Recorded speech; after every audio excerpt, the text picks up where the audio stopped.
दूसरी बड़ी breaking news ये आ रही है कि भारतीय तेजस त्यारे जो एयर शो के अंदर भी गिरकर तबाह हुए, वो तेजस त्यारे पाकिस्तान घुस आए हैं। सादकाबाद का मुकाम, क्या तफसीलात हैं, जिसके बाद पाक फिजाइया एक मर्तबा फिर से हाई अलर्ट हो चुकी है और जो नक्शा नजर आ रहा है, जिसके बाद फौरी तौर पर सिक्योरिटी फोर्सेस की तरफ से काउंटर अटैक किया गया। ये जो पूरी आबादी थी इसका मुहासरा किया गया। यहां पर लोगों से घरों में रहने और बाहर ना निकलने के लाउड स्पीकर्स पर ऐलानात किए गए। एक धमकी लगाई है पाकिस्तान को और पाकिस्तान पर जो टेरिटोरियल लॉस इन्फ्लिक्ट करना है, यानी कि पाकिस्तान के इलाकों पर कब्जा। जमीन कम पड़ जाएगी भागने के लिए, लेकिन तुम्हें चुन चुन के ठोकेंगे। और बड़ी खबर आ रही है, पाकिस्तान के पेशावर में धमाका हो गया है। फेडरल कांस्टेबलिटी हेडक्वार्टर के पास धमाका हुआ है। पाकिस्तान को क्या उसी की भाषा में जवाब दिया जाएगा कि नहीं? कुछ लोग ये कह रहे थे कि राफेल के नीचे नींबू और मिर्ची टांग दी, इससे क्या होगा? वो मिर्ची कहां लगी है, वो नींबू किसकी आंखों में निचोड़ा गया है, आज आपको पता लग गया होगा दोस्तों। मैं बता नहीं सकता हूं। They deserve this answer. उन्होंने पंगा लिया हमारे साथ, हमने पंगा ले लिया उनके साथ। और नंबर 1 आर्मी पाकिस्तान की वो क्या कर रही है, फुल फोर्स के साथ। उन्होंने भी पहले तो आए थे यहाँ पर हमारे अमृतसर के पास, अब वो चले गए हैं पूंछ सेक्टर में। पूंछ को पूरा बर्न कर दिया गया है पाकिस्तान की तरफ से, बहुत हैवी आर्टिलरी के साथ वो वहाँ पर क्लैशेस कर रहे हैं। हमारे जो लोग हैं वहाँ के, वैसे तो हमारे लोग तो पूंछ पे कम थे, लेकिन जो भी थे वो मारे जा रहे हैं। इनोसेंट लोगों के ऊपर ये हमला करते हैं। भारत का रिस्पांस मैंने आपको दिखा दिया, थंडरस, रात के अंधेरे में सूरज दिखाया उनको। दोस्तों आपको समझना पड़ेगा कि पूंछ सेक्टर ये इतना इंपॉर्टेंट क्यों है और इसकी जो स्टोरीज हैं ब्रुटैलिटी की, अब जो पाकिस्तान वहां पे कर रहा है खून की नदियां बहाने। भाई पाकिस्तान उस वक्त तक ये नहीं मानेगा कि हम जीते हैं जब तक हम पाकिस्तान के किसी इलाके पर कब्जा करके वहां पर भारतीय परचम नहीं लहरा देते।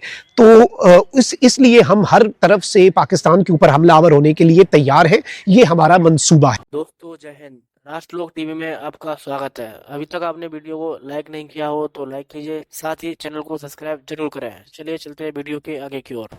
अगला टारगेट अब उन्होंने किया है पूंछ एरिया। अब पाकिस्तान की पूंछ काटी जाएगी। ये छोटा सा पोर्शन जो आपको लगेगा ये छोटी सी वैली है, दोस्तों ये वैली छोटी नहीं है। और जो मेजर जनरल अश्विनी स्वैच हैं, जो मैंने उनसे बात किया था, he told me 1 year back कि ये वैली लेनी जरूरी है। ये लहड़ू की गलती आज तक हम पछता रहे हैं। 65 में ये गलती करी थी उसने, आपको मालूम है, मोहम्मद लहड़ू। और पाकिस्तान का जो डिफेंस मिनिस्टर है, इसीलिए कल रात पैनिक में था। CNN के ऊपर जा जाकर वो ऐसी बातें बहकी बहकी बोल रहा था, ऐसा लग रहा था कि दारू पी के आया है। दोस्तों पब्लिकली बोल रहा हूं, न्यूज चैनल्स के ऊपर जाकर पाकिस्तान का डिफेंस मिनिस्टर बोल रहा है हम भारत के साथ डी-एस्केलेट करना चाहते हैं और साथ में भारत को वार्निंग भी दे रहा है। और भारत ने बोल दिया अब हम बातचीत नहीं करेंगे, अब आपको खून का बदला खून होगा। और हमने कल रात को कर भी दिया। मई की फेज 2 शुरू हो चुका है सिंदूर का। हमने फेज 1 पूरा किया, एक बार अटैक किया, अभी कल रात था फेज 2। पाकिस्तान को अंदर से हम जलाना शुरू कर दिया। एक तो हमने बता दिया कि ये सियालकोट, ये हमने इसको, और गुजरावाला, इसके ऊपर अटैक किया है जबरदस्त। आर्मी के कैंप्स के पास जहां पर हथियार थे, अभी अंदर अटैक नहीं किया है, अगली बार अंदर, क्योंकि भारत ने 2-3 बार कल इन्फॉर्म किया पाकिस्तान को। अभी हमने सिर्फ टेररिस्ट अटैक्स जो कैंप्स थे उनके ऊपर अटैक किया है, आर्मी के ऊपर नहीं किया गया है। अब अगला यानी कि अटैक आर्मी के कैंप के पास हुआ है, अगली बार अंदर ये होकर रहे। उस नक्शे को भी जरा आपके सामने रखा जाएगा कि सूरत हाल इस वक्त इंतहाई इंपॉर्टेंट है कि भारतीय फौज, भारतीय फिजाइया मुकम्मल तौर पर जो है वो इस वक्त हाई अलर्ट है। तो पाक फौज ने भी अपनी फिजाई हदूद को बंद कर दिया है। कुछ जो है वो तैयारियां की जा रही हैं, बॉर्डर्स के ऊपर भी फिजाई हदूद को क्यों बंद किया गया है। और रात गए GHQ में अहम तरीन बैठक, अहम तरीन मीटिंग GHQ के अंदर ये होना, ये क्या बताता है कि तमाम कोर कमांडर्स से सर जोड़ लिए हैं, कुछ बड़ा होने जा रहा है। कि अपने बैकयार्ड में सांप पालोगे और ये सोचोगे कि वो सिर्फ पड़ोसी को काटेगा, तो ऐसा होगा नहीं, ये आपको भी डसेगा। प्रॉब्लम आई हुई है इधर से, भारत भी बार बार कह रहा है कि हम अटैक कर देंगे। और ये सारे काम अगर ये खुद करेंगे कि ये फॉरेन पॉलिसी भी देखेंगे, ये इकोनॉमी भी देखेंगे, ये प्राइम मिनिस्टर के साथ हर जगह पे जाएंगे जहां भी वो जा रहे हैं, साथ ये भी जा रहे हैं, तो जाहिर है कि फिर गवर्नमेंट बैलेंस नहीं रहती है ना चीजें। जिसका जो काम है वो करे, तो वो कर तो रहे हैं, क्या कर रहे हैं? और नहीं, आप क्यों माइंड कर रहे हैं? मैं एक बात कर रही हूँ ये कि रिलीजन तो ये भी लेकर आते हैं बीच में, तो हमें क्या बार बार भारत का हम बताते रहते हैं कि जी वो हिंदुत्व का, अच्छा किसी को पता भी नहीं कि हिंदुत्व है क्या, लेकिन खैर बोलते रहते हैं हमारे यहाँ कि हिंदुत्व का नाम लेते रहते हैं, तो रिलीजन को यूज करते हैं पीएम मोदी का। तो सर यहाँ पर भी तो रिलीजन ही के नाम पर हमने पूरा मुल्क बना डाला। अब वो अपने यहाँ जो एक या दो ही हिंदू कंट्रीज है, वो अपने हिंदू होने का नाम भी ना लें, ऐसा क्यों हम चाहते हैं? ये तो अब इंडियन से ही पूछें आप वो क्या चाहते हैं। हमने तो, हमारे यहाँ तो क्लैरिटी है हम क्या चाहते हैं। मैंने यही तो कहा, हम क्या चाहते हैं, हम क्यों बार बार एतराज करते हैं कि जैसे आप भी कह रहे हैं कि रिलीजन भी बेच डाला उन्होंने, पैसे भी डाल दिए, ये भी कर दिया, वो भी कर दिया, तो जैसे हमारे यहाँ क्या सब कुछ परफेक्ट चल रहा है? ये जंग बॉर्डर क्रॉस कर चुकी है और शहर के अंदर धमाके हुए हैं और शहर इस वक्त धमाकों से गूंज उठा है। किस शहर को टारगेट किया गया है?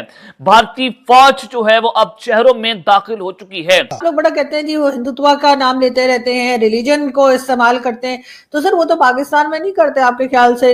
हमारे फील्ड मार्शल साहब भी हर वक्त बताते रहते हैं जी हाँ, हमने टू नेशन थ्योरी इसलिए थी और हम हिंदुओं के साथ नहीं रह सकते थे, और हमारी फौज जो है वो इस्लामिक फौज है, वो मुसलमानों की फौज है। सर बार बार वो इस्लाम का चूरन, या कह लीजिए रिलीजन का चूरन तो हम भी बेचते हैं। अगर मैं अपने मुल्क को ठीक करने की बात करूं, अपने मुल्क में जो सही नहीं है उसको सही करने की बात करूं, तो आप मुझे कह देंगे कि मैं मार्केटिंग कर रही हूँ भारत की।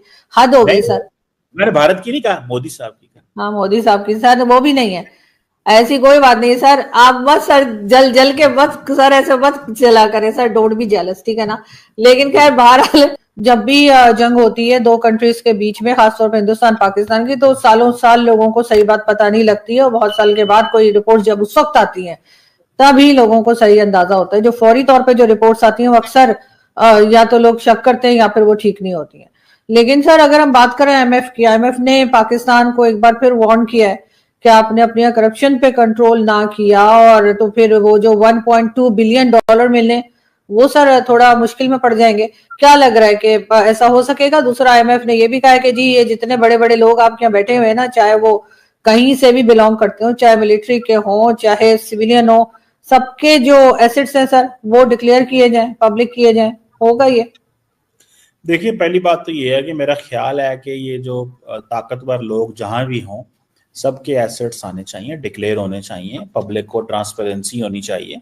It's not a big deal. Politicians के अगर होते हैं तो ब्यूरोक्रेसी के भी होने चाहिए, और ये बिल्कुल होने चाहिए। मैं agree with IMF on this, ताकि लोगों को पता हो हु इज हैविंग व्हाट। मेरा ख्याल है पिछले दिनों कोई ड्राइव चली भी थी कि कुछ ऐसा हुआ था कि पब्लिक सर्वेंट्स भी अपने जो है वो डील कर रहे हैं।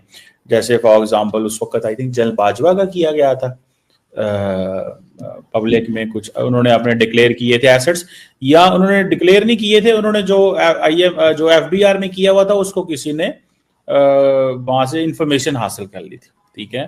तो बट द पॉइंट इज कि ये पब्लिक में आने चाहिए, इसमें कोई शक नहीं है। लेकिन वो प्रॉब्लम ये है ना कि पाकिस्तान के अंदर क्योंकि ये करप्शन और ये सारी चीजें इतना ज्यादा ये डिस्कोर्स